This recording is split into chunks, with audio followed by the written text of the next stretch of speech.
it is also an interesting thing to ask people, older people and younger people, how old they are inside. Very few people feel they are their exact physical age. Hi friends, my name is Inda Calavoda and I'm an apparel designer in Milwaukee. I take my mud hot with that MCT oil coconut creamer, and I am so stoked because I ordered some of that sweetener you guys just dropped, and I am beyond excited to give it a try.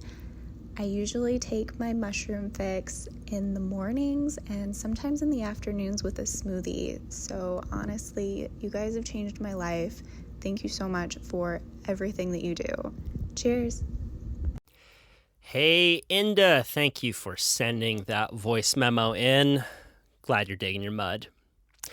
To anyone else who wants to send us voice memos, just bust out your phone, record about a minute of audio, and email it to podcast@mudwtr.com. If we play it, we'll send you a free tin of mud. One piece of feedback for all future voice memoers is we really want to hear about who you are. Even some details about what it looks like, where you are in the moment. We don't need these to feel like ads for Mudwater. We genuinely want to know about who you are. So that's a bit of feedback for all future voice memoers coming in, and you can send those to podcast@mudwtr.com. Once again, if we play it, we will send you a free tin of mud dropped off on your doorstep by Peregrine Falcon, so look for it in the sky. Welcome to Trends with Benefits. My name is Kyle Tierman, and we have some news. That's right. The news is that we just dropped the Trends with Benefits newspaper, which you can buy on mudwater.com for 25 cents. A mere 25 cents for a really great newspaper. We're very proud of it. Here's a little description. You can't double tap or retweet our newspaper. Oh no. You could conceivably fold it into a paper airplane, throw it into your neighbor's yard and call it a share. But don't do that. Just read it and feel delight radiate through your pores. Trends with Benefits is our storytelling platform, and this limited edition newspaper is a way to kick it old school and detox from technology. It's a reminder to slow down, eat some banana pancakes, and try a crossword puzzle. We gathered some of our favorite humans to contribute to this inaugural issue. MAPS founder Rick Doblin writes about the importance of civil disobedience. Best-selling author Chris Ryan drops relationship advice from an evolutionary perspective. Dirtwire's David Satori reflects on Burning Man. We profile the big wave legend Peter Mell, and Anya Katz writes a column called Astrology with Attitude. So if you want the Trends with Benefits newspaper, it is limited edition. We have a limited amount of copies that we are selling, and head over to mudwater.com, type in, just click the shop button, scroll down, you'll see the newspaper up there, and get yours for 25 cents. This episode of the podcast is with Dr. Jim Fatiman. Dr. Fadiman is considered America's wisest and most respected authority on psychedelics and their use. In 1974, he co-founded the Institute for Transpersonal Psychology and has since continued to explore potential medical and creative uses of psychedelic drugs. In his last book, The Psychedelic Explorer's Guide, Safe, Therapeutic, and Sacred Journeys, he provides insight into safe and correct uses of psychedelic drugs. The book was inspired by his unique knowledge of psychedelic experiences and his desire to explain beneficial uses of these substances. Side note, Dr. Fadiman had his first mushroom trip in France in his 20s with a man formerly known as Albert Hofmann, now known as Ram Dass. Quite a guy to have your first mushroom trip with. And his most recent book is called Your Symphony of Selves, which challenges the conventional idea that you are a single unified self. He argues rather that you are a confluence of influences, a multiplicity of selves, and this theory has real implications for the way that we treat ourselves and treat others. In this episode, we did not actually talk about psychedelics much. We mostly talked about identity, the self, and he is one smart dude. This guy has had a really big impact on my life. For those of you who don't know, as you would not know, I actually grew up close to Jim Fatiman, a few blocks away, and he has given me the time of day again and again, both to help me improve my writing, deepen my thinking, and he's if you're someone who has access to an older, wiser person in your life, really work to make it worth, like, how do I put this? Spend time with people who are older than you. Plain and simple. We have so much to learn from them. Listen, and I found that it goes both ways, because wiser people get a lot out of helping, younger people too.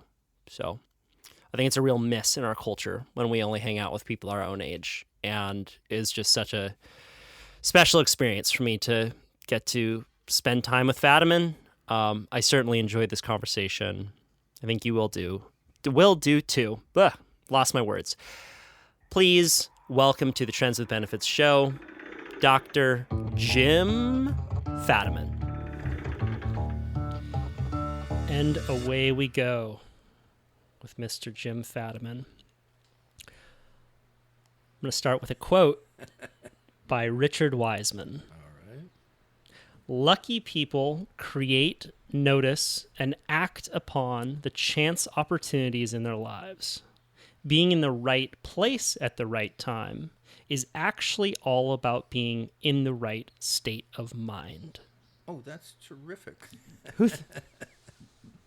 I love that. Yes. What does that quote bring up for you? Well, two things. One is the word luck. I say to people, it's actually an acronym. It's LUCK, and it's called Laboring Under Correct Knowledge. Ooh, I love that. Which is why some people have a lot more of it than others. And what really that quote says, if you're paying attention, then it's much more likely that obviously you're going to discover things and see opportunities than if you're caught up in your own internal stuff. It's like somebody who is unaware of what they're seeing when they're driving, because most of our driving is mechanical, but you need a certain amount of fresh awareness so that the unexpected, the little old lady who decides it's a time to run across the street against the light, you notice her. Right. And so in a sense, luck is, it's like opportunities are everywhere. And most of the time, two things. One is we don't see them in the first place, and two, they're not for us. And so that quote is saying, if you're paying, if your eyes are open, you are much more likely to see things. Right. And how much of success is reliant on being in the right self state at the right time? Right. Well, yes. And there's a NPR program called How They Built This. It's great. And it's podcast. A wonderful program about all kinds of interesting things, and then you find out how did it start. And it started always usually humbly and desperately and foolishly, and there were gross mistakes made, but people were paying attention to the possibilities. And that what the difference is, someone who says, I really know what I'm doing, and this is the right way to do it, and it's always worked this way, they're in trouble, because they're not able to change self-states or awareness states at the right time. Right. It's like in the stock market, buying is easy. Selling is hard. Because buying, you're already figured out that this is something which, for various reasons, is likely to do better in the short or long run. And that's usually factual. Selling is it going to go higher? Am I going to miss, because I'm only in this because I want it to go up. But now it's up. And it also goes down. And all of those suddenly are indeterminate. And they take a very different mindset than buying. And I can speak very personally to that because I'm terrible at selling. And I have learned not to get into a situation in which selling is the way out. So I don't have a self that knows how to do that. And I finally at least have a self that knows that I don't have one to do that. Right. It's kind of like, I'm going to make something at home, a particular food, and I have to think at a distance because I'm now in a market. What do I have on my shelves? Now, am I the kind of person who knows that or not? And that makes a big difference. So what we're looking at indeed is, are you in the right mind at the right time? And are you able to notice that? That's kind of two levels. And we'll look at both of those because if you don't know what I'm talking about, I just lost you. Right. Well, I think that everyone knows what you're talking about if they ask themselves that great question that you have in your book. Have you ever had an argument with yourself? Right. So we're talking about what I'm talking about in a book called Your Symphony of Selves. And it's about improving your inner harmony so that not only your life works better, but you're nicer to yourself and to other people. And it comes out of the recognition that as much as we wish other people were consistent, they're not.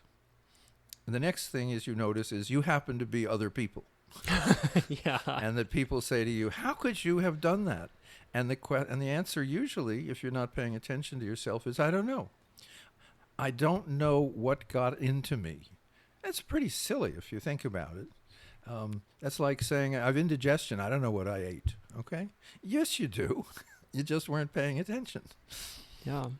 So this early question of, when people say, well, there's only one self. How do you know that? Well, there is. Okay. So because I was brought up that way and my church told me it was like that and psychology said it's like that, who are you to say it's not like that? And I said, well, have you ever argued with yourself? And they say, of course. And I say, well, who is the other person? And then there's that little quiet moment because that's a hard question if there's only one self. It's a very easy question if you allow the personal multiplicity that seems to be obvious. And that's where the book starts and that's where we go. But it takes a while before we do a little history. And it turns out that early psychology was totally comfortable and understood selves. In fact, there was only one argument in psychology, which is the clinicians said, of course there are selves, and we see it in people with mental illness. We call it disassociation, which is their selves are not cooperating. But normal people don't have that. The other group, who were seeing normal people, philosophers and professors and just citizens, said, of course there are selves, and like people in mental institutions, we see it in other people and in ourselves. And so that was the only argument. And then something happened in psychology that's not of great interest to us today, but a major figure, Freud, kind of changed his theory. And when he changed his theory, he dropped selves. And everyone kind of went along with that. So we're at one hand written this incredibly radical book that everybody else is wrong, which never gets you very far. And we've written this incredible book that says everybody has been right up to the last few years, and we're just putting it back into play. Right.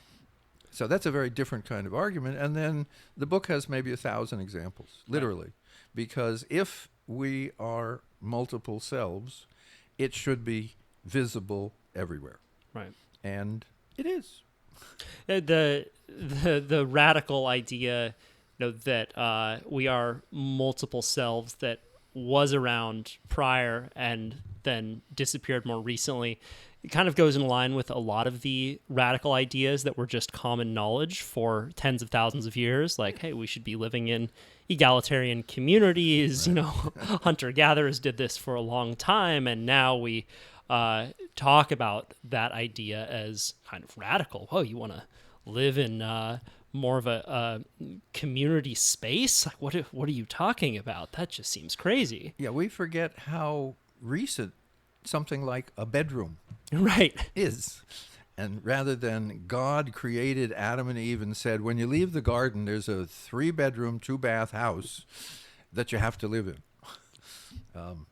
We're the rediscovery of what works naturally. Curiously, is always seen as regressive rather than a return to sanity.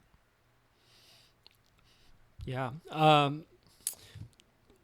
I think that your book has really profound implications for compassion. One of the biggest problems that I see with many of the ways that we're doing things today, from isolation to current understanding of psychology, if you're sad, just take this pill and we'll make it better, is that it can make people feel like there's something very wrong with them for not feeling well acclimated to modernity. Right. And I said that I felt like your book had the same implications for compassion as Sex at Dawn had on shame. And to me, that was the real gift of your book, because so often we are really hard on ourselves. Yeah, that's the fascinating thing is even this notion, it's all built into English, we're hard on ourselves.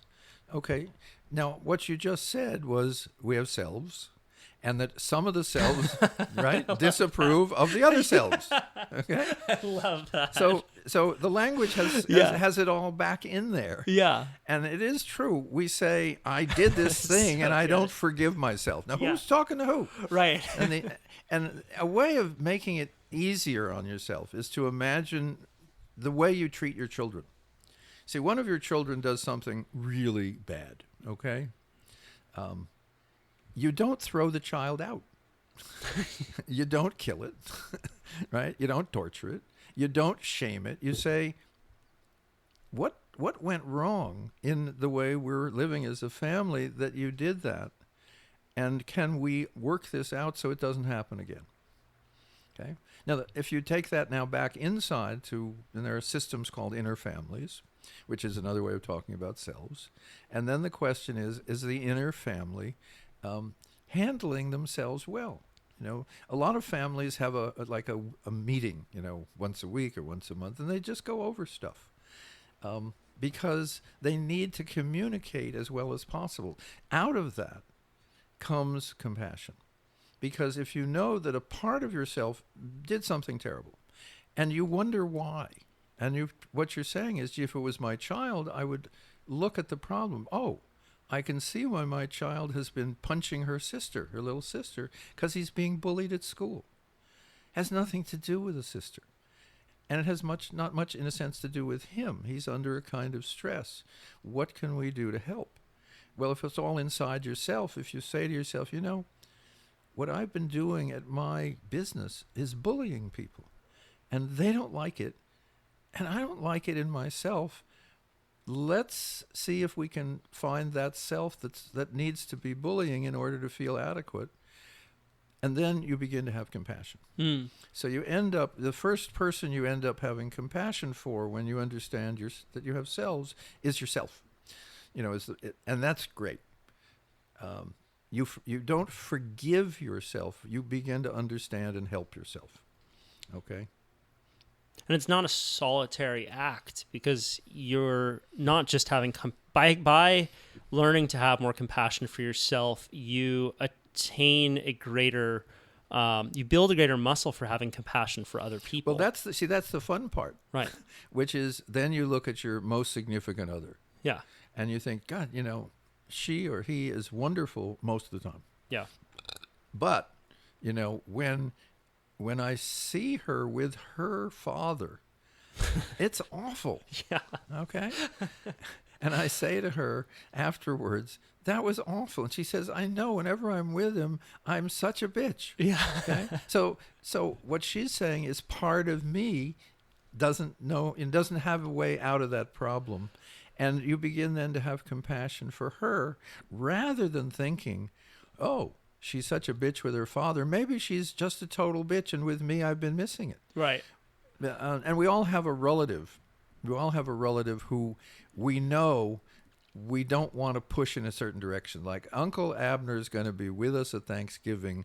Don't discuss vaccine, vaccine or religion or dog shows or Ethiopia, whatever it is. Yeah. Because what happens is then poor Uncle Abner flips, is triggered into a self that is going to come on and ruin everybody's dinner, including his own. Right. And so what we learn is if we can't help someone, we can help them by trying not to do the thing that upsets them. How much of our own, let's say, Uncle Abner does something that makes you go crazy. Yep. Or you see a quality in someone that you just cannot handle. How much of that do you think that emotion is the result of you not being able to handle that part of yourself? Well, probably like no more than 90%. And what comes to mind is a memory. I took something called EST, many years ago. It was a very rough and ready self-help program. And it had some after classes. And I was in one that I thought about family. And it asked me to write down what did my children do that was out of line, that I didn't approve of or didn't appreciate. And I had young enough children, so there wasn't a very long list. But I remember writing this list down about my daughter. And then, I'm not sure whether they asked me or it just came to me, I then looked at the ones that bothered me. Okay, like all her faults didn't have the same power, the same valence. Yeah. Okay, not all faults are created equally. Right. And so I had a couple of little stars there for ones where they really set me off. And the question was, they weren't worse or better. Then I had the very embarrassing question of asked, what of these faults are in me? Surprise. All the ones that really bothered me in her were in me. So what really was going on is she would do something, and it would trigger my own discomfort in myself, but I wasn't going to look at that. I was going to take it out on my daughter. Let us say things at home improved, and she never knew why. So that what we're looking at is, okay, you have selves, and the question is, how do you move between them, voluntarily or involuntarily? Involuntarily, we have the term triggered. Voluntarily is, okay, I'm getting ready for a job interview. I'm going to be as calm and as professional and as sensible as possible. I'm also not going to have drunk for the last 24 hours, and I'm going to make sure I got a good night's sleep. So I'm setting myself up for my professional self to go in to have the interview. Makes common sense. And it's a very realistic thing to do. But it also suggests that I know there's some other selves that would really screw up the interview. That is so good. So that, and the question also we know very, very strongly, in fact, we get confused about it, is how do you behave on a first date? Okay? And a term that's gone out of fashion, there used to be a term called a snow job. And a snow job is you went on a date and you came on as someone who you were sure she would like. And it was usually someone nicer than you, more interesting than you, more successful than you, and generally a better person. Okay? And I was a counselor at Stanford for a while, and this was an era, this is when people were dating. And what I remember first time I said to someone, you're good at this. But here's the terrible part of it, is she ends up at the end of the evening liking the false person you've created. And at some point, either she only dates the false person and you don't get anything out of it, or she eventually finds out that you're not that and drops you. So the terrible part of doing the snow job is success. And then you start to look at what that is about is the unconfident self is the one that goes on dates. Right. And the other one that I recall, now that I'm thinking about dating, I remember a young man saying to me, I have a date next weekend. Excitement, etc. And I said, how's it going to go? He said, it's going to be terrible. It's always terrible when I do dates. I said, well, why don't you skip it? He said, skip it. You don't know how hard it is to get a date. I said, no, but you've already told me you're going to screw it up. It's going to be terrible. Why would you do that to yourself? Now, I didn't have these tools at the time to understand that his low self-concept was what he took on dates. And of course they went badly because he was setting it up so that his worst self, or the one least likely to have a successful date was the one who did the dating. Right.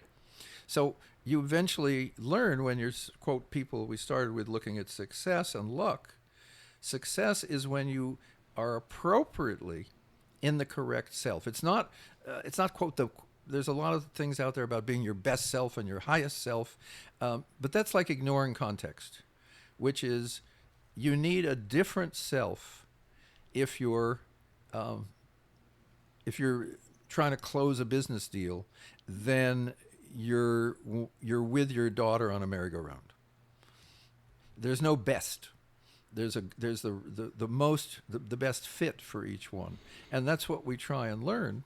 And it makes it's easy, or a lot easier, once you realize there are different selves.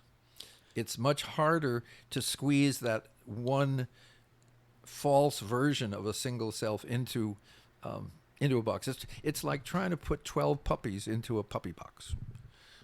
Right.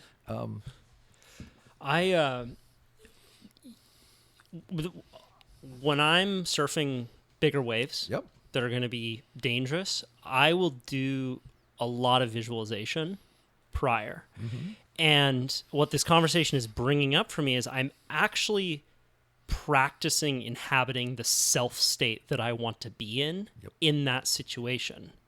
And I'm fascinated also with Stoicism and the practice of negative visualization. When things go terribly wrong, how will you be? And that is also inhabiting the self that you would like to be in the face of everything going wrong. Right. Ultimately, negative visualization, I'm just realizing this now, is still about being able to maintain calm when the shit hits the fan. Right. It's one of the things when you talk to almost any, quote, hero, and you say, were you afraid? They say, of course I was afraid. It was terrifying. I could have died, so forth and so on. But a part of me was able to not use that self. A part of me said, there's a fire. Your child is upstairs. The chances are high that you're going to not succeed. And now we know that. Now let's get into that fire and get out as fast as we possibly can. Right. So the wonderful thing about heroism is people, in a sense, an hour or two later, come down and realize how frightened. Yeah. How scary it was. Yeah. Then the shakes start happening. Yeah. And I when I look at surfing really serious waves, and when you do it, you also know by name the people who've died from waves not very different from the one that is like 12 seconds away from you. So there's a need to, indeed, obviously we see it in athletics. I mean, one of the things that's fascinating, if you look at a high injury sport, like most contact sports, sure. Okay? And one of the things that fascinates me is somebody is playing football and they break their collarbone. Do they leave the game? No. They don't mention it. They're maybe not even aware of it for 2 minutes, 40 minutes, because they have set up a self which is not going to pay attention to pain. And there's a long section in the book about Herschel Walker. Yeah.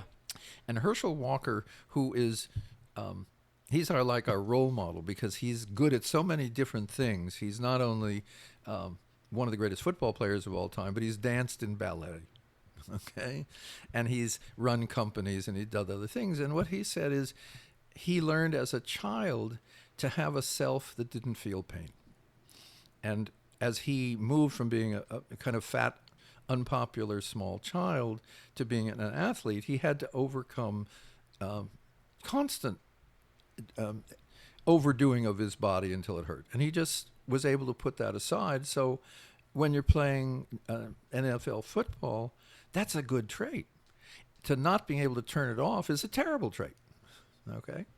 So we have these amazing capacities to go into states that are very specific and definitely not for other occasions. Didn't Herschel Walker, I read in your book, have dissociative identity disorder? That's what he thinks, because he didn't have any better term for it. Now, this comes from a moment when he is, he's buying or selling a car, and there's an argument, and he's driving to the guy's house, and he has a gun, and part of it is thinking, I'm going to kill him over an automobile price, and part of him saying, Herschel, this is crazy. You don't want to kill him. And part of him says, yes, I do. And at that point, Herschel realizes that there's a part of his system which is in serious trouble, because most of him knows that killing people is just not a good thing to do.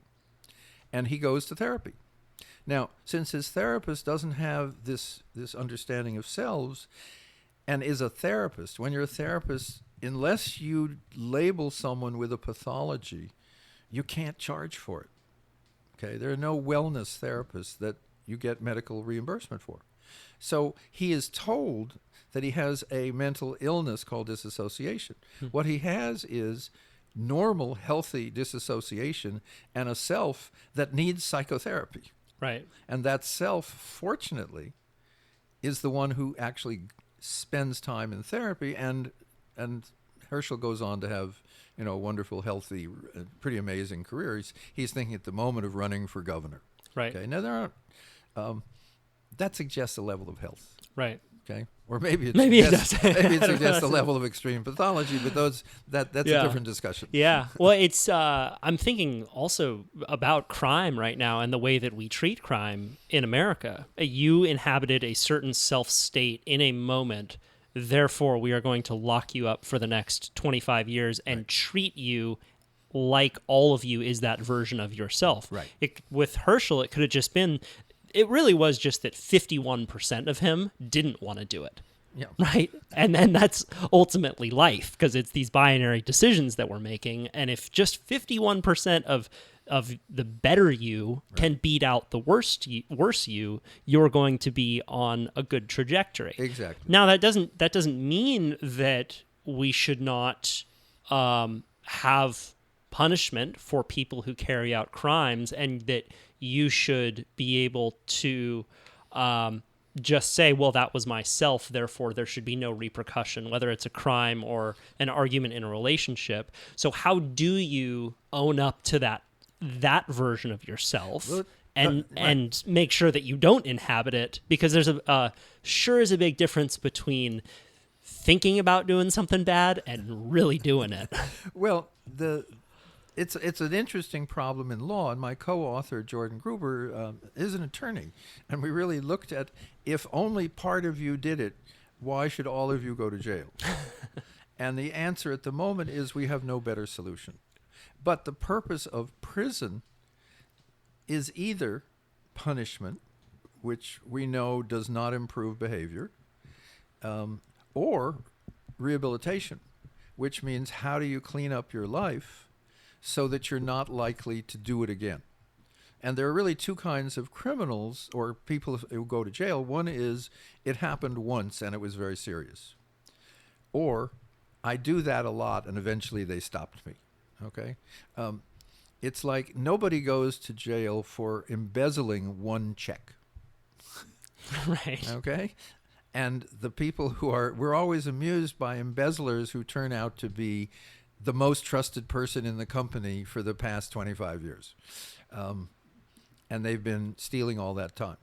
That's not the same as someone who had a very terrible time at home, good or bad reasons, and ends up pushing someone and they fall down the stairs. Okay? Which is, and they're badly hurt, and the person goes to jail for assault. We don't have a system yet that is built on helping people restore inner harmony.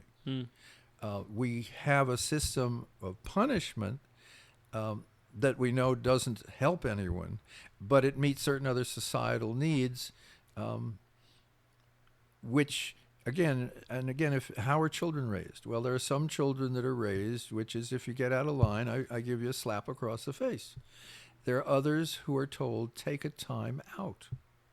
See, a time out is a wonderful. There was a recent obituary for the psychologist who made time out an understandable concept. Now, parents already knew about it, but hey, that's psychology. They gave him the words. It's a great name. But what it is, it's not a time out. It's a time when the selves realize that they need to do a shift. You know, I'm a child and I am lying on the floor and I am screaming and I am saying, I hate you forever. And I'm not breathing very well and I'm turning a little bit blue. And my parents walk out of the room. And I go, wah, wah, scream, scream. Nothing. No feedback. Wah, wah. Hello? Is anybody listening? No.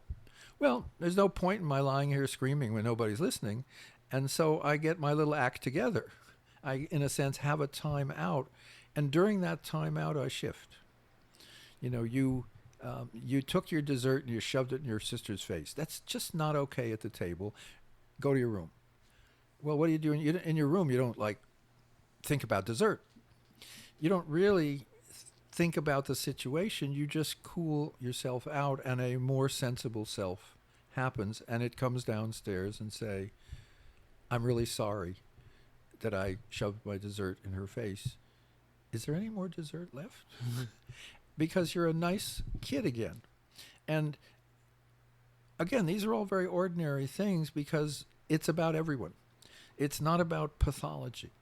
There is something where the selves are so out of sync with each other that they literally can't be reached, and that's called disassociation, and there is a pathology. There's a case in 1902 of a person who feels this inner kind of an inner self that's awful, and the person says, I'm going to my doctor and I'm going to tell him about that I have this difficulty with you. This is an inner dialogue.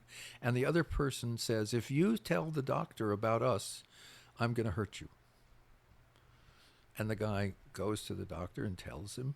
And that night, he goes to sleep. And when he wakes up, his back has big fingernail slashes in it.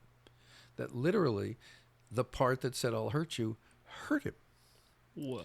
So this is disassociation, right? This is really, and it's pathology, and it needs help. But for most of us, having selves simply makes it easier to understand the way the world actually is. And we use the example in astronomy. There was a long time when the Earth was the center of things, and the sun and the moon and the stars all revolved around us. Now, that's okay until you start measuring. But when people start to be able to measure orbits of planets, it's really hard to make an orbit when you have the Earth as the center, okay? And the orbits that they drew were these wild spirals and little curls and twists to make it work. And when astronomy kind of realized that the sun was the center of the solar system, there was this cheer across various parts of science because all of a sudden it got really easy to move the science forward because you were looking at reality, not at an assumed incorrect system. And the single self assumption is such an incorrect assumption. I've heard that it's never research, it's me-search. Have you heard that one? No, I like that. That's a good I like one. that. Yeah. Well, that's the nice thing about when you're thinking about Selves is it's really easy to find someone to share your interest, which is you. Yeah. So what was this process like for you writing this book? I mean, the amount of research and stories that you and your co-author gathered for this is really amazing. Going back a ways and finding these kind of obscure stories and and pulling from different worlds to make this one cohesive book. Well, it's not surprising that a book on Selves has two authors. Okay? Now, when I started working on this literally over 25 years ago, I was figuring out this notion. And I was looking for examples like when you get angry with yourself. Right. And when I finally teamed up with Jordan, I gave him great file boxes of things with cartoons and little stories and all kinds of things. And what Jordan then did was add almost all of the scholarship. There's an amazing amount of scholarship in that book because we're saying if selves are as real as they are, then we should find evidence of them in poetry and literature and music, in psychology, in neuroscience, in religious traditions. And we should also find some psychotherapeutic systems that make use of them. Mm-hmm. Now, we did, or Jordan mainly did. And we then would work out what were realistic examples, what made most sense, what would people understand. Because we had to carve away. It's kind of encyclopedic at one level, but at the other level, we were getting rid of stuff right and left because we couldn't fit it all in. Because once you start seeing selves, if you think about it, if you can remember before you were interested in sexuality, the world had a certain sameness. And when you became pretty sexual, there was an amazing variety of things that caught your attention. Where had they been? Right in front of you. Had you noticed them? No, because your biology wasn't tuning you up to pay attention. Once it tuned you up, you found it was hard to, it was impossible not to look at someone of the sex that interested you and not notice that. And so when we started looking at where is there examples of selves, it wasn't difficult.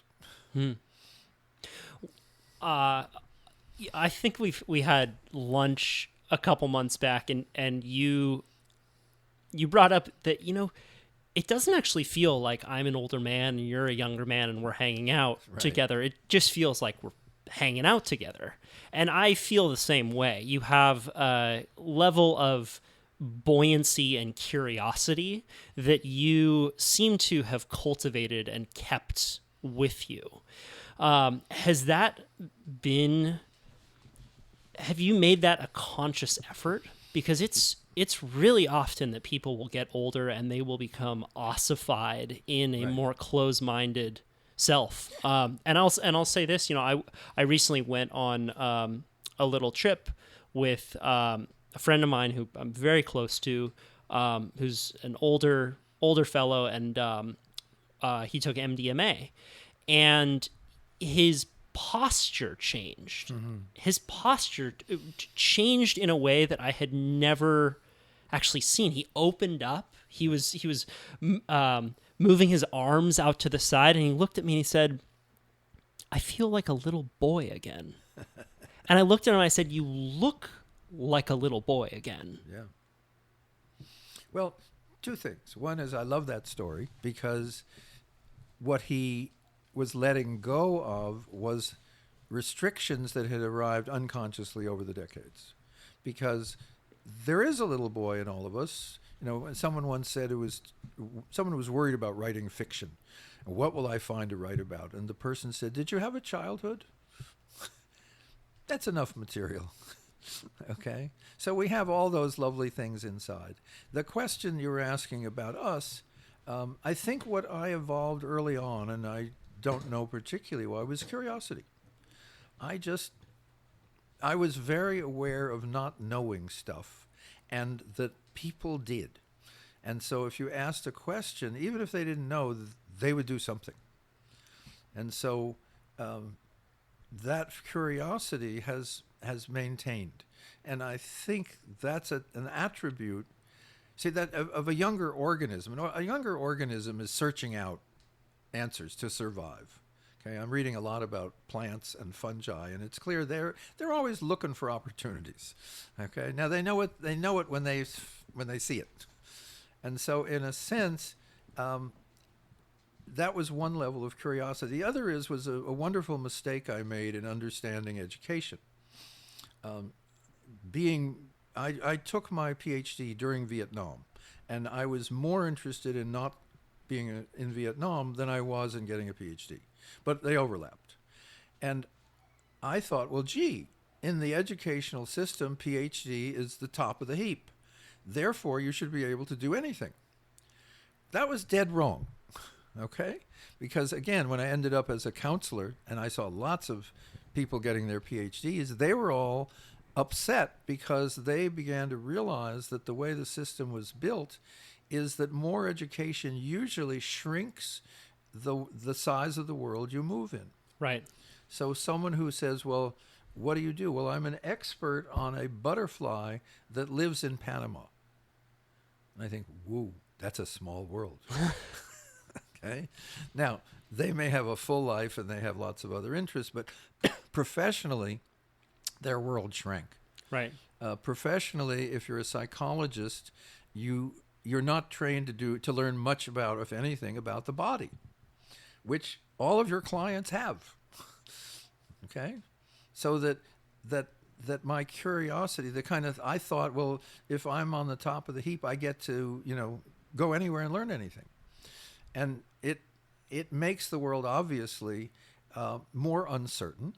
Yep. And you have to be comfortable with uncertainty. Right. And I taught in design engineering. And at one point, I realized I was teaching the introductory class to all of the graduate students in design. And they fell into two groups, the ones who were going to love design and the ones who were going to always be anxious. And I didn't quite know why for a while, but then I realized the ones who loved design were very happy with uncertainty. Because when you're inventing something, you are in a state in which that didn't exist yet, so the solution didn't happen. And you have a high failure rate.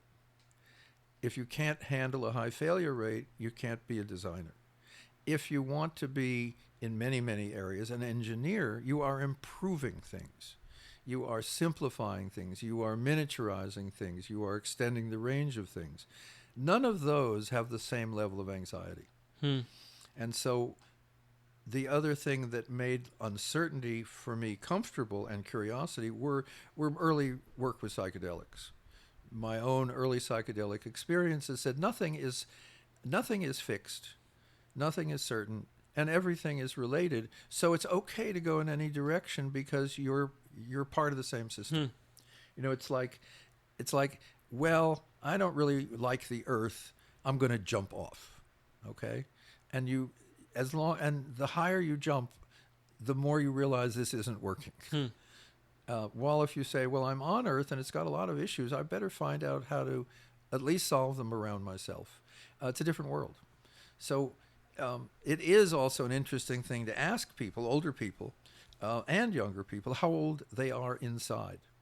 Very few people feel they are their exact physical age.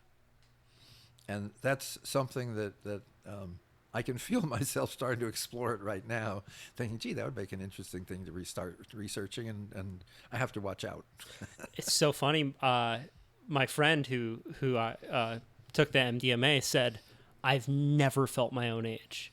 Yeah. He said, I've felt about 40 for the last 30 years. Yeah.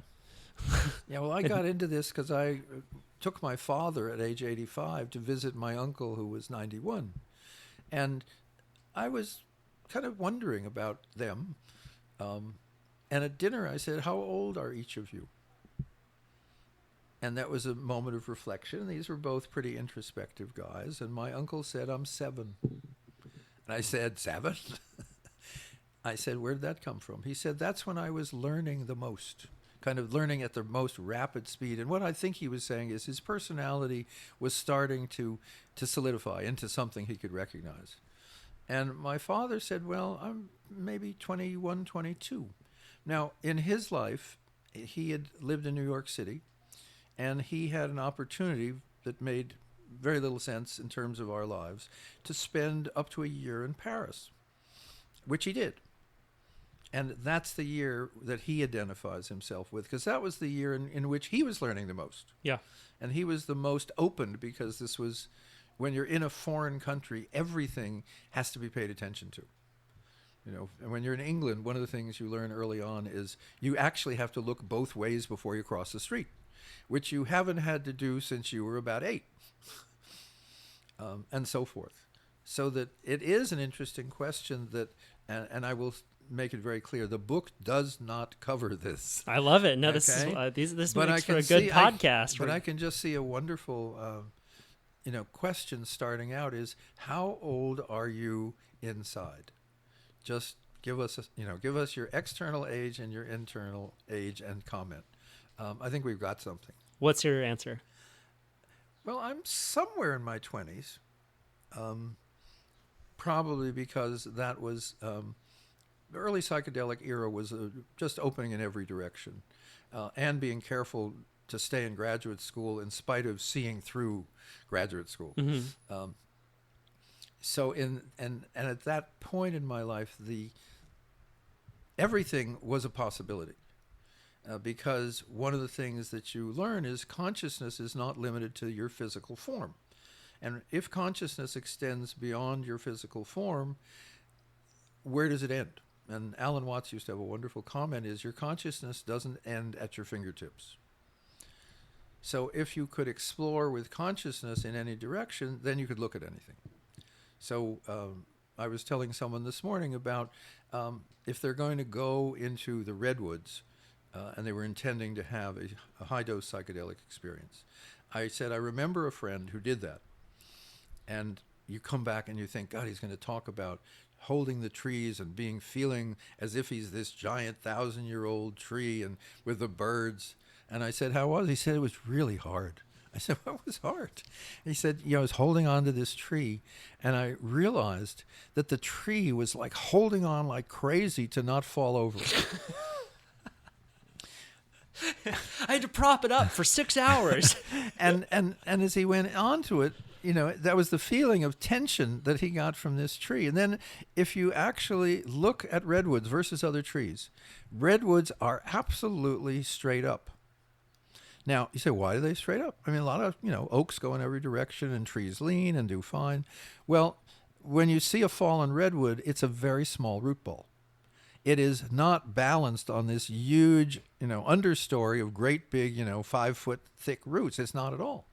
So it isn't, right? It isn't stabilized by its roots. So that's why it has to be straight up. Yeah. And that kind of curiosity and that kind of fun keeps you young. Yeah. I remember a moment when you were on Sam Harris's podcast and you were bringing up these self states and the idea that when you're in a state, sort of by default, you forget that other states are even possible. Yeah. Which is why it's so hard to talk to someone when they're depressed or when they're angry, is that they feel like that's the only way to be. Right. And I think about that in regards to people losing curiosity as they get older. I think it's a real... I'm noticing this at 31, getting into more professional life. Right. And just seeing how priorities change. I'm starting to think about like the path forward, thinking about my future a bit more. And I work in a really great culture that very much incentivizes creativity and weirdness. And I notice my friend Shane Heath, who's the founder, I've noticed how much he really drills that into everyone who works at Mudwater, is like, be your authentic self, be creative. Because if you don't, I think it's very easy to conform to a less original version of yourself, and then you forget that the younger, more curious, more funny version even existed. Right. Until you are way older and maybe you have a high-dose psychedelic trip and you realize, wow, I really liked that part of myself that I lost. Right. Yeah, it's almost feels like a kind of mental illness that we will find these versions of ourselves, or these things that we do that make us inhabit this version of ourselves that we really love. Well, and then we forget about it. Well, we don't. I'm not sure we forget. It's more like you put it in a box in the closet. Right. And one of the things, there's an exercise which I've never quite understood, which says, wouldn't you like to write a letter, either, depending on who you are, to your younger self with advice, or to your older self with warnings? And I don't find that very useful. But I do find useful is having a personal journal of who you are right now and putting it in a box.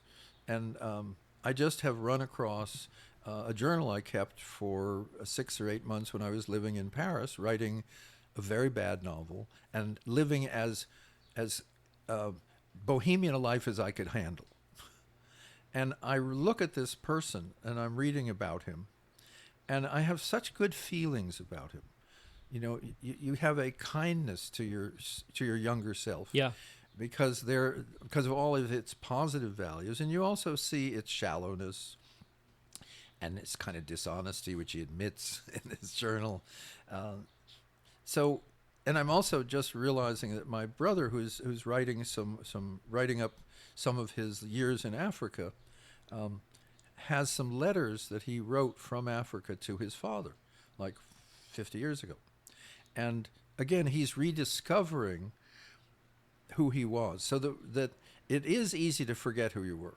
So it is useful to leave a few cues. Right.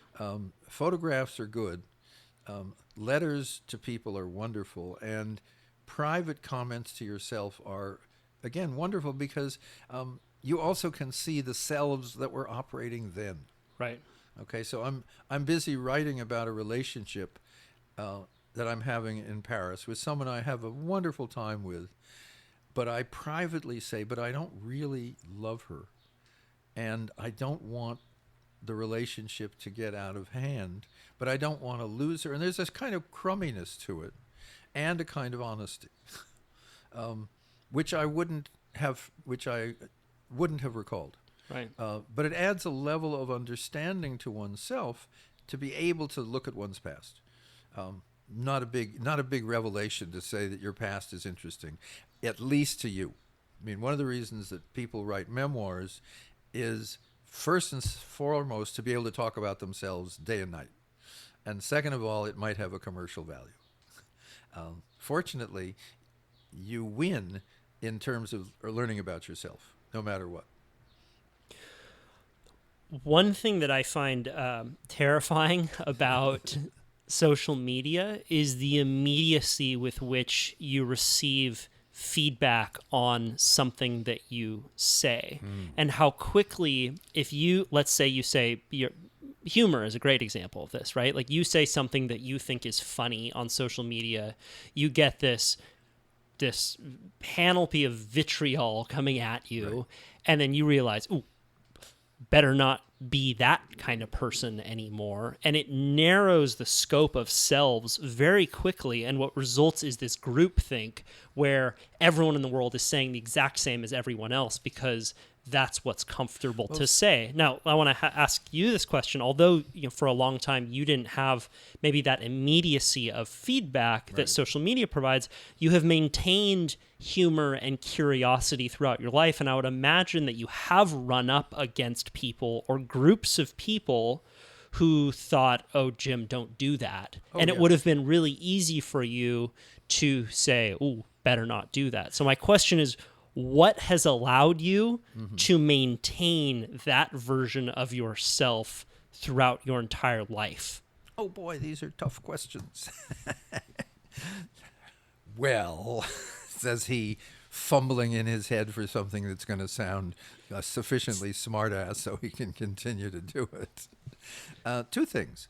One is there are two kinds of humor, and I've looked at a lot of people talking, and one is telling jokes, which is kind of breaking what you're talking about and adding a level of humor.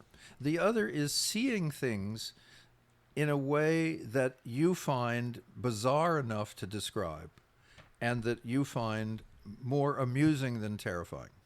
Okay? For instance, and I'm not going to tell a joke about it, but octopuses have brains in the end of their tentacles. Okay? And I look at that and I can't help smiling. Okay? Because what I'm aware of is nature said, I wonder what would happen if we just put a lot of brains in something instead of just one. And the octopuses were created and they can do all kinds of fascinating things, and they're interesting people. They're not very nice to each other, it turns out. If you give them MDMA, they like each other more. I mean, we're just beginning to get it. But it's hard. It's easy to be light about octopuses, and that I extend that to me and to human beings. I mean, one of the things we just talked about memoir. Okay, now it's kind of bizarre that someone takes a couple of years to basically write about themselves, knowing that they couldn't say that to people. Everybody walk away. And feeling that this is going to be an value, okay? And because we are storytelling beings, we don't like facts. We love stories. Yeah. When you read a story of someone's life, somehow it enriches yours, okay? It's worth considering how, because what it says is there's another solution to life than the one you've got. I keep thinking there's a section in Angela's Ashes, which is a memoir of a poor Irish kid growing up in a poor Irish family, very stereotypical, which is the father is a drunk and everybody is poor. And it's very moving, and there are parts that are just hilarious because he has the writer, many years later into his life, has a point of view where he can see the nuttiness in his situation. And there's a moment when he's stolen something like 2 cents, and he's told by the priest that that's a sin, and that's a serious sin of stealing, and that in the afterlife he will be punished. He will be, and he is told that he can go to hell for this. Now, one way to take that is with a great deal of depression. Okay? Because here is this authority figure, you're a child, and you're told here is the result of your act, and you won't know until after you die, but you're going to be tortured forever. That could, as we say, that could ruin your whole day. Right. What he then gets, he says, wow, I'm condemned to go to hell. That's it. Therefore, I have just been relieved of any moral limitations. I can do anything. I can be bad, I can steal, I can cheat, I can beat up people, I can be a criminal, because I've already, I've already lost the game. Therefore, I am freer than anybody I've ever met. Right. And I looked at that and I thought, that's the beauty of memoir, because to come up with that's like shifted my head. Okay. And I love things that shift my head. And that reading about how other people solve usually terrible problems. It's very hard to write a memoir if you've had a perfectly nice life. Yeah. Okay, that's rough. Yeah. The worse the trip, the better the story. Yeah, except if you're really, really good. Now, Marcel Proust, who grew up wealthy and educated in a wealthy and educated culture, managed to write one of the great literary, creations that most of us have never read. But basically, he said, I'm just thinking about stuff and remembering it, and I'm going to fictionalize it a little bit because a lot of them are living. And that's what I'm going to do for 20 or 30 years. And he enjoyed it. So one of the things about finding different lifestyles is how many ways are there to enjoy a life? Now, media does have that there is a self-censoring, okay? For instance, someone says to me on a program like this, will you discuss your own use of psychedelics? Okay? And I think there's no advantage in anything I say, because that's just gossip. So I say, that's really not very interesting. Let me tell you about the 1,500 people whose reports I have about this use of psychedelics. So I've made a justification to not discuss something personal. Now, my justification in my mind is splendid. But I could also say, anything I say is people are going to be mad at me. I mean, if I say right now, I'm going to tell you a joke about an American Indian. Now, I know that if I actually did that, there would be, no matter how good the joke was, there would be people who'd say, you just insulted whoever it is you told the joke about. Now, if I say, it isn't actually an American Indian, it's a Russian peasant. Well, there are fewer Russian peasants in the media environment to be upset, but there'd be a few who say, joking about Russian peasants who've been oppressed for centuries, blah, blah, blah, blah, blah. So the social media, in a sense, you need to say, what is important in the question? What is important in the answer? Is there any point? Meaning, if I wanted to tell you a story about the odor of my feet, it's hard to, I wouldn't get a lot of negative feedback, but I wouldn't get a lot of listeners either, because it's not of any real interest or value to anyone. And so part of the social media question is, what am I doing? Because what I want from my listeners and my viewers is that they get something. And the word benefit, I'm being general, meaning they're entertained, they're frightened, they're disgusted, they're made action, but something happens. Because you don't go to media to have nothing happen in your mind. Right. One of the things I love about films, in a large theater especially, is I'm sitting there and I'm frightened because someone is about to be hurt, killed, etc. Or I'm really excited someone is about to fall in love, become a king. And I'm thinking, there are people who've just spent 3 years and $60 million so I can have this feeling. That's really cool. That's an amazing kind of leverage. I spent $8.50 for a ticket. They spent $60 million to make my $8.50 valuable. Yeah. So the positive side of media is it's designed to do something for you. Right.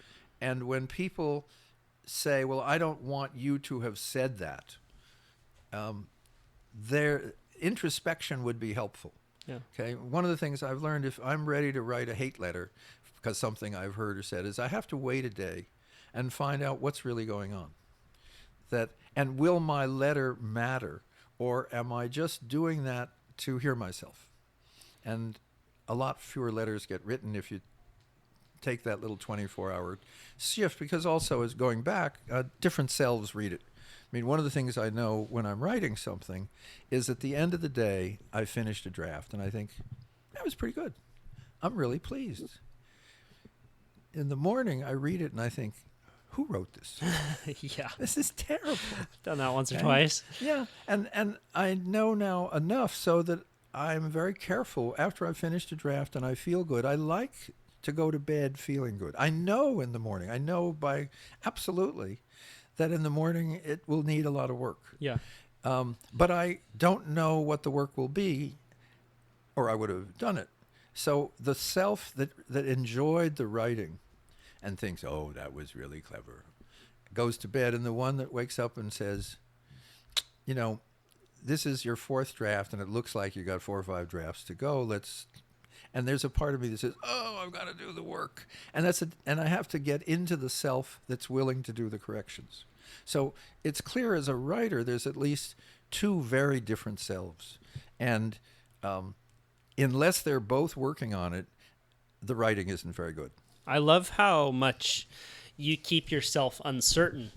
That's what you were just talking about, Yeah. right? You can be so certain that you had this great draft, but you maintain that level of distance. It's like you're holding the sand in your hand, but you're not gripping it because you know it'll fall right through. And I think that there is a real wisdom to keeping your perspective tilted in that way, because going back to that question of like, how do you maintain your funkiness throughout life and not become unoriginal in the face of maybe some real anger coming at you, is to step back, as you said, and look at it through a different prism. You're going to go to hell. Oh, wow, how freeing, right? That any situation can be funny if you look at it through a different lens. Well, funny, see what funny really means is you're seeing it in a way that's not usual. Right. You know, literally the historical funny of, quote, slipping on a banana peel. Now, that's not really funny. Someone's hurt. However, it's an unusual way of getting hurt. And at the moment before they are hurt, they're in a very bizarre situation. And we laugh, and then we kind of regret our laughter very often because it's, quote, at the expense of someone else.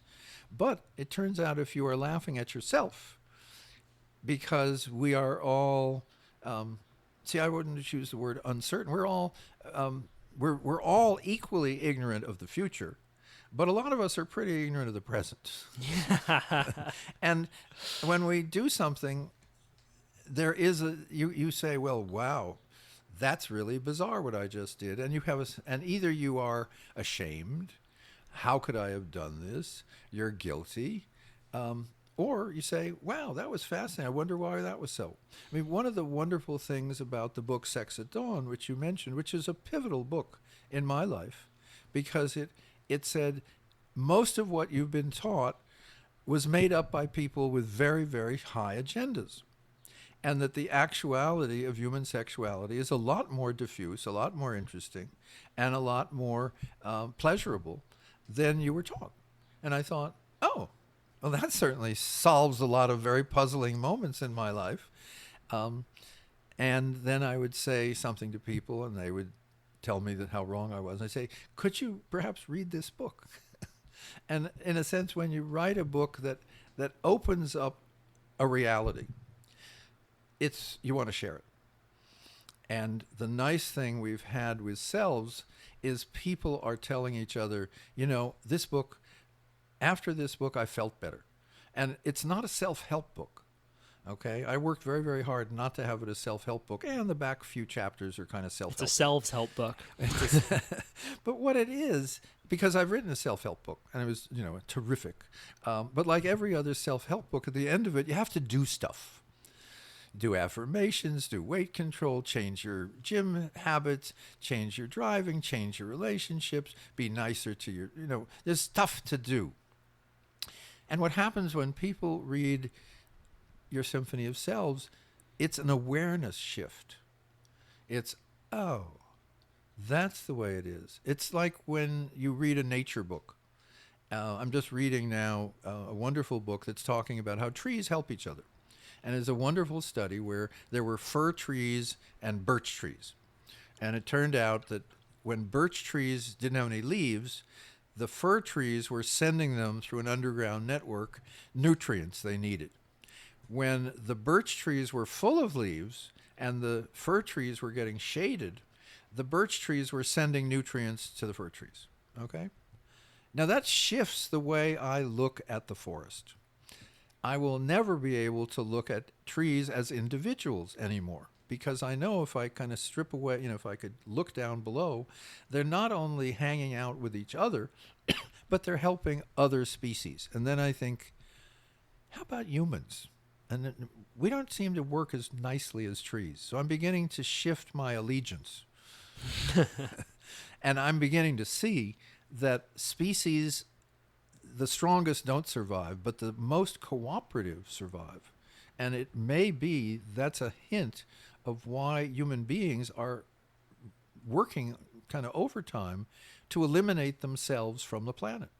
Because if you look at us as humans as a species and you say, what species benefit from humans? It's a very interesting question. Okay, so far I don't have anything on the list yet. Say probably marijuana, because marijuana has had more people helping it and giving it new species and proliferating it maybe than anything else. But the list gets very small. Right.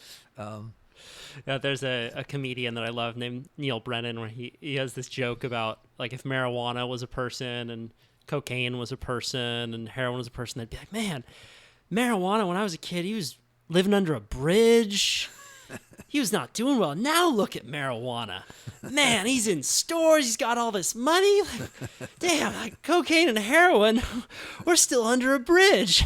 We got to get legalized too. Do you when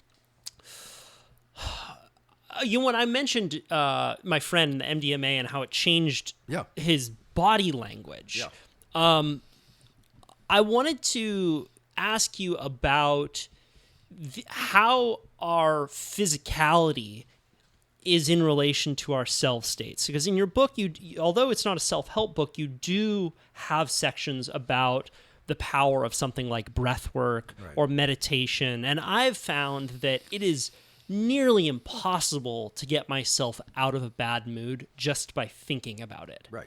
It's actually necessary for me to shock my system in one way or another for me to toggle into a new self state. Yep. And I loved what you said at the beginning of this podcast about how you can really, by acknowledging that you have different versions of yourself, you can prepare to be in the correct state at the correct time. Right? So, I have a big meeting tomorrow. Maybe I won't drink tonight because I hypothesize that I will be less articulate, in a worse mood, less able to handle stress. So I wanted to ask you more specifically about the body and maybe your own relationship with this as well, and that we are not just minds, being held by bodies. Right. We're actually, if you actually look at a university campus, one way you can often tell who the professors are is their heads are slightly ahead of their bodies. And it's as if their bodies are always kind of running under them to keep them from falling over. And I remember being told this by a massage therapist once at Esalen, that she could see who the academics were, when they took their clothes off already, because their posture had this slight forward thrust, as if their head was more important. That is funny. So the question, the notion that you control your body, whoever you are, is becoming nonsense. It looks more often that what's called the biome. The biome is the viruses and bacteria who have decided that you're a useful place to be. Now, I think we're beginning to know this, but not only are there thousands of species inside of each of us, but cell by cell, there's more of them than there is of us. Okay, so we are more viruses and bacteria by number than we are human cells. Human cells are bigger, so we're a little heavier. Okay? It turns out that a lot of those bacteria and viruses, in their endless discussion of who's on top, affect human thought. Okay? So it may be that there's a certain amount of what we call thinking, which is bacteria pushed or virus pushed. And we also know that when we're physically aware of being ill, our emotions change. Okay? We also know that we can hallucinate with a fever. Now, what is it that in warming up the cells of the brain that hallucinations appear? And I recall a high fever I had. I think I was still in graduate school.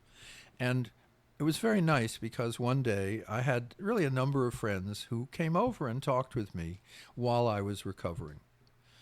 Except that wasn't true at all. None of them were true. None of them existed.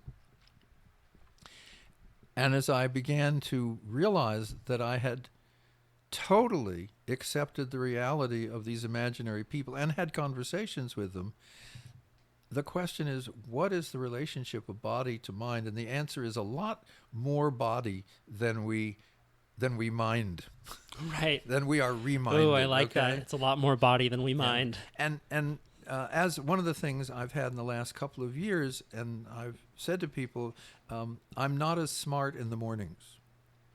And I've simply seen that instead of, leaping out of bed and it's another wonderful day and I'm still alive and Trump isn't president, there are things working, okay?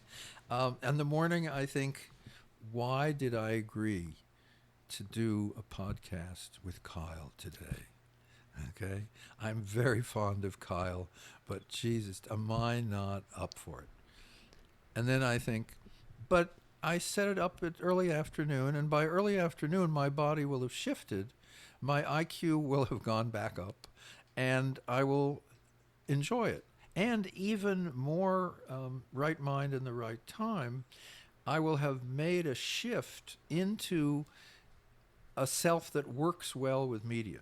And one of the things I've said when people have tried filming me for documentaries is I'm a good person for a documentary because I speak in sentences.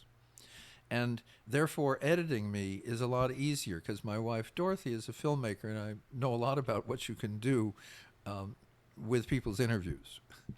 So I'm aware of the self that, in a sense, can even overrule sometimes the body.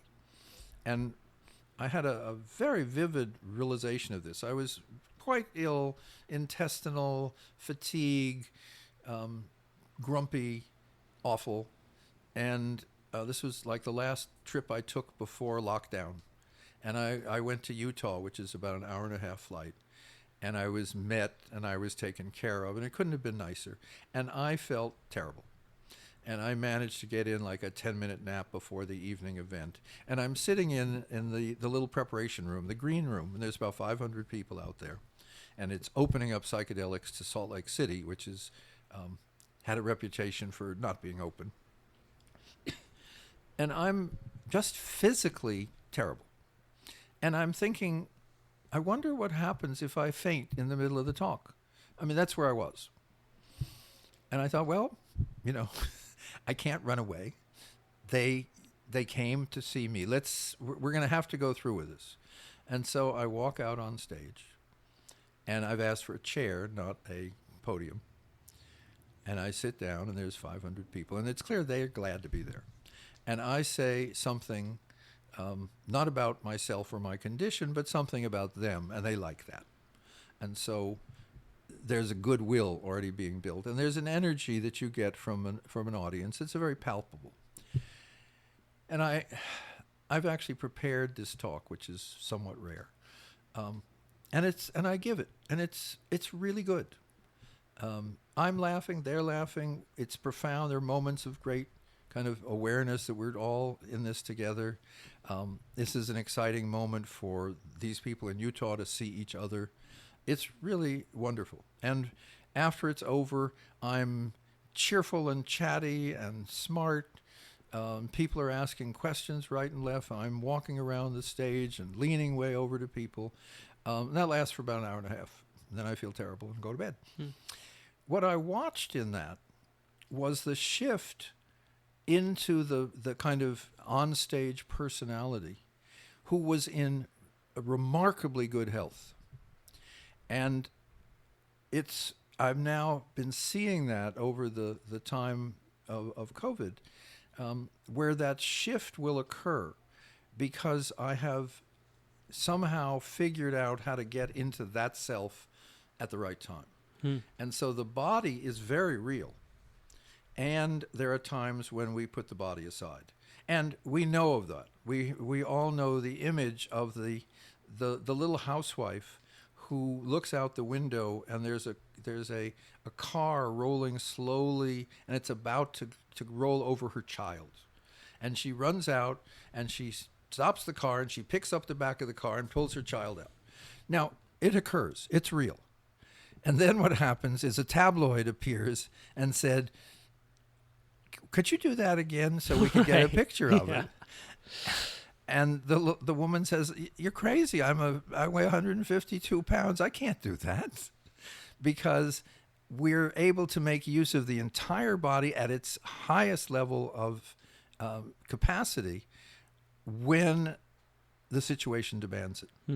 And it's, again, what professional athletes know, is they get into the zone and they're able to stay there, including, as we've talked about, when they're seriously injured. Fine, I'm seriously injured. I'm not stopping. I can make another 10 yards before I get tackled. Yeah, there's a great moment in this Netflix series called The Last Dance with Michael Jordan. Yeah. Where he eats this pizza the night before a big game and gets food poisoning. Right. And he's vomiting on the bench before the game, and then he goes out and absolutely dominates. Yeah, that's it. Right. So the body is really important, especially in the long run. And as you get older, you like long runs. But in the moment, the selves can dominate. Yeah. So, I agree. but not for too long. That Utah example I mentioned, as I could kind of feel my adrenaline saying we're used up, and the truth is you're not that well, Right. in general. And then I said to myself, I have another talk tomorrow morning. Gotta run. What will happen? Yeah. Because that's morning, which was like 2 strikes. Yeah. Well, as a theme in this conversation around maintaining uncertainty, Yeah. what's something that you have changed your mind about? Whoa. What haven't I changed my mind about? What's a big one? Well, I would say that there was a whole period of my life when, even though I grew up in California, I was really oblivious to the natural world. I was living in my head. At college, someone said of me, does he ever have a serious thought? Okay. So I had cultivated kind of smart-ass shallow. And I had very little relationship to the physical world. I was not involved in any sports, and I was not physical or popular in that sense. And I began to realize as life went on that all of that was just kind of like going to a restaurant and ordering only one dish forever when there was a whole menu. And that the world was much bigger. And living outside the United States was a good help because it opened, you have to be more open just to function. And when you change countries every few days and change languages every few days, you develop you have to develop a tolerance for uncertainty. And I love the notion that we're talking about certainty and uncertainty because realistically, the world is not certain. And we make it certain so that we feel comfortable, not because it is certain. And so the kind of classic notion is the only thing you can depend on is change. And that becomes actually something worth noticing rather than just a cliche, because it is the changes that get your attention.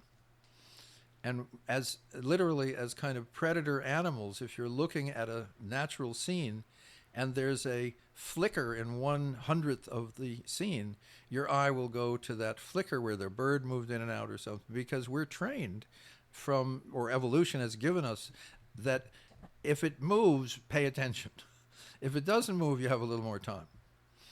And that shift makes liking the natural world more and more wonderful.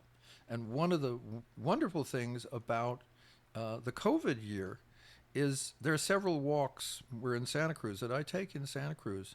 And I know so much about every flower in every yard because it was part of my walk. And to not make it repetitive, I would see the changes. And when you see changes, your life is more interesting. When you don't see changes, your life is safer, but in the long run, your life isn't safe anyway. Yeah, because we're all going to die, and nature can provide that sense of awe. I think that nature, in a lot of ways, is the opposite of certainty. Yeah, and that's a good one. Nature is a really good way to maintain flexibility in life. Because nature, I mean, I'm living near the ocean, okay? And every once in a while, I look at the waves, and I think that wave says, I'm really an interesting person. You know, I've had an interesting childhood, and I've been growing, and I've got friends, and I'm just really an interesting person. I've been surfing a long time. I've never thought of that. And then the wave hits the beach and it says, God, that was fantastic. Whoa, that was better than sex, whatever sex could have been. And then the wave is somehow drawn back, and then the wave's gone. And the ocean says, I see it all the time. These waves have this funny notion that they are somehow separated. And they, in a funny way, they are for moments. But I then say, well, let's see, how am I different from a wave? Well, I haven't come up with much except that I have a lower percentage of water, which I'm only about 70% water, and the wave is more. And I last longer than a wave, but redwoods last much longer than I do, and rocks last way much longer than I do. So that isn't much of that. It doesn't give you much. So the awareness of uncertainty is also the awareness that there is an endless variety of possible experiences that are available. That is so good, man.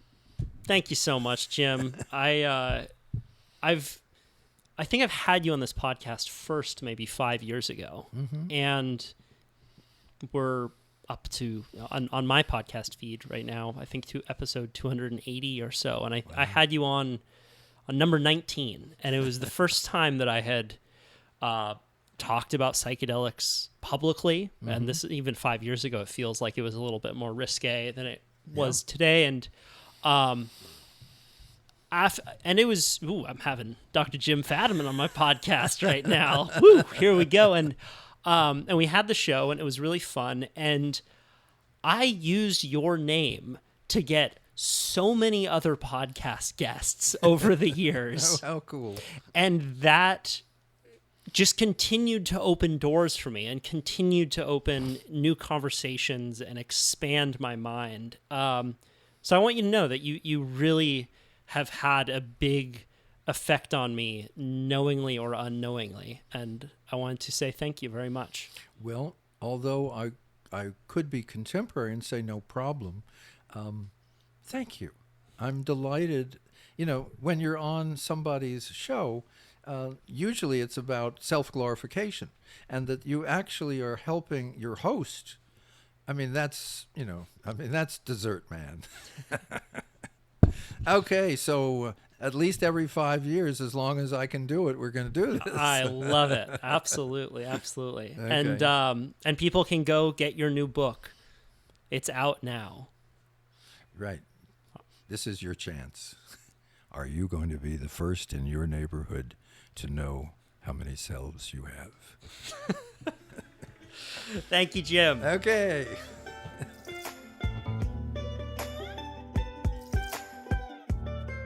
Hey, it's Kyle again. Head over to trendswithbenefits.com and sign up for our newsletter to get weekly stories about psychedelics, adventure, well-being, and more. And if you dig this podcast, please leave a rating on Apple Podcasts. It takes less than 60 seconds and helps us book hard-to-get guests.